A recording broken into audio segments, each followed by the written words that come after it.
नासिम breaking news आवाज़ शिरकदासी कराची जिले के नॉर्थ नाज़िमाबाद में कातिल फायरिंग के नतीजे में सवा न्यूज़ जो सीनियर न्यूज़ प्रोड्यूसर अतर मतीन कत्ल थी वियो आहे। पुलिस मौजूद वाक़ियो नॉर्थ नाज़िमाबाद जिले के 5 स्टार चौरंगी वटि पेश आयो। शुरुआती जांच मौजूद वाक़ियो फिर मज़ाहिमत ते पेश आयो आहे। शहरनि जो चवण आहे त फोरू हिकु शहरी खां फुलुट करे रहिया हुआ त अतर मतीन के शहरी के बचाइण लाइ फौरन जी मोटरसाइकिल के कार सां टकर हयो। फौरन शहरी के छॾे अतर मतीन जे कार ते फायरिंग करे ॾिनी जो सबबु थॾे ते ई मारिजी वियो। पुलिस मौजूद अतर मतीन के साम्हूं खां 4 गोलियूं लॻियूं आहिनि। संदसि मड़ अब्बासी शहीद अस्पताल मुंतकिल कयो वियो आहे। साफ़ी बिरादरी पारां वाक़िए ते अफ़सोस ऐं ॾुख जो इज़हार कंदे पुलिस खां जवाबदारनि खे फौरी तौर गिरफ़्तार करण ऐं शहर में वधंदड़ स्ट्रीट क्राइम जे ज़ाब्तो आणण जो मुतालबो कयो वियो आहे।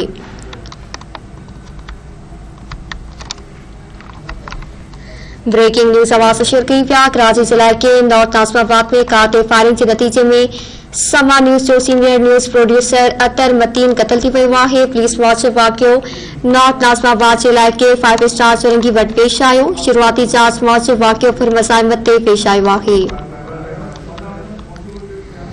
शहरियुनि जो चवण आहे त फोरू हिकु शहरी खां फुलुट करे रहिया हुआ त अतर मतीन के शहरी खे बचाइण लाइ फौरन जी मोटरसाइकिल के कार सां टकर हयो। फौरन शहरी के छॾे अतर मतीन जी कार ते फायरिंग करे ॾिनी जे सबबु हू थॾे ते ई मारिजी वियो। पुलिस मौजूद अतर मतीन के साम्हूं खां 4 गोलियूं लॻियूं आहिनि। संदसि मड़ अब्बासी शहीद अस्पताल मुंतकिल कयो वियो आहे। साफ़ी बिरादरी पारां वाक़िए ते अफ़सोस ऐं ॾुख जो इज़हार कंदे पुलिस खां जवाबदारनि खे फौरी तौर गिरफ़्तार करण ऐं शहर में वधंदड़ स्ट्रीट क्राइम जे ज़ाब्तो आणण जो मुतालबो कयो वियो आहे।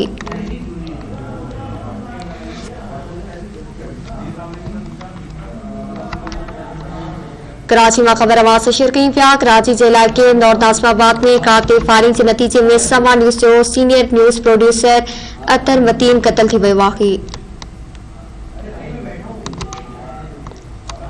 पुलिस मौजूद वाक़ियो नॉर्थ नाज़िमाबाद जिले के 5 स्टार चौरंगी वटि पेश आयो। शुरुआती जांच मौजूद वाक़ियो फिर मज़ाहिमत ते पेश आयो आहे। शहरियुनि जो चवण आहे त फोरू हिकु शहरी खां फुलुट करे रहिया हुआ त अतर मतीन के शहरी खे बचाइण लाइ फौरन जी मोटरसाइकिल के कार सां टकर हयो।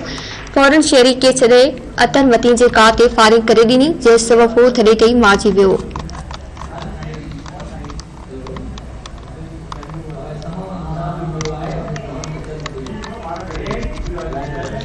पुलिस मौजूद अतर मतीन के साम्हूं खां 4 गोलियूं लॻियूं आहिनि। संदसि मड़ अब्बासी शहीद अस्पताल मुंतकिल कयो वियो आहे। साफ़ी बिरादरी पारां वाक़िए ते अफ़सोस ऐं ॾुख जो इज़हार कंदे पुलिस खां जवाबदारनि खे फौरी तौर गिरफ़्तार करण ऐं शहर में वधंदड़ स्ट्रीट क्राइम ते ज़ाब्तो आणण जो मुतालबो कयो वियो आहे। कराची मां अपडेट्स फार्म कंदासीं शबीर लाशारी खान। जी शबीर, वाक़िए बाबति आगाह कजो। जी बिल्कुल, नॉर्थ नाज़िमाबाद में वाक़ियो पेश आयो आहे। ॿुधाए थो वञे त थोरे दौरान फौरन सिधी फायरिंग करे ॾिनी आहे, जंहिंजे नतीजे में हिकु ख़ानगी टीवी जो जेको सीनियर प्रोड्यूसर हो उहो मारिजी वियो आहे। इन हवाले सां पुलिस जो चवणु आहे त शुरुआती तौर ते इहा ख़बर पई आहे त फोरू जेके आहिनि उहे फुरबार करे रहिया हुआ त उन मौक़े ते जेको ख़ानगी टीवी जो सहाफ़ी हो उहो उते पंहिंजी गाॾी सां पहुतो ऐं हुन फौरन मथां जेको आहे गाॾी चाढ़े छॾी, जंहिंजे नतीजे में फौरन सिधी फायरिंग करे ॾिनी। उन खां पोइ फौरन जी फायरिंग में जेको आहे सीनियर प्रोड्यूसर जेको उहो मारिजी वियो ऐं वधीक वाक़िए जी जेका उहा जांच कई थी वञे। पुलिस जो चवणु आहे त फौरन जेको आहे फायरिंग करण खां पोइ हिकु ॿिए शहरी खां मोटरसाइकिल फुर कई ऐं उन मोटरसाइकिल ते फायरिंग कंदा फरार थी विया। अहिड़े वाक़िए खां पोइ वॾे सैयद मुरादरी शाह बि इन वाक़िए जो जेको आहे नोटिस वरितो आहे ऐं सख़्त ॾुख जो इज़हार कंदे पुलिस खां फौरी तौर ते रिपोर्ट तलब करे वरिती आहे। उन खां अलावा सहाफ़ी बिरादरी में पिणु ॾुख जी लहर छायल आहे। जी महिरबानी शबीर, तफ़सील ॾियण जे लाइ।